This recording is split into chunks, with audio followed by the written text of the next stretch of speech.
In its periodic quest for culinary identity, Australia automatically looks to its indigenous ingredients, the foods that are native to this country. There can be little doubt that using an indigenous product must qualify a dish as Australian, notes Stephanie Alexander. Similarly, and without qualification, Cherikov states that a uniquely Australian food culture can only be based upon foods indigenous to this country, although, as Kroll remarks, proposing Australian native foods as national symbols rely more upon their association with nature and geographic origin than on common usage.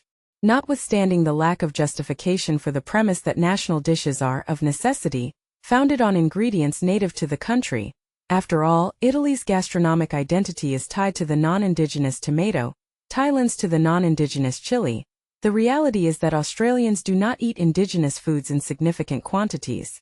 The exceptions are fish, crustaceans and shellfish from oceans, rivers and lakes, most of which are unarguably unique to this country.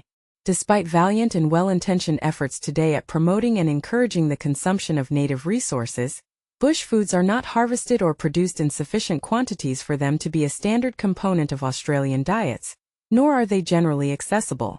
Indigenous foods are less relevant to Australian identity today than lamb and passion fruit, both initially imported and now naturalized.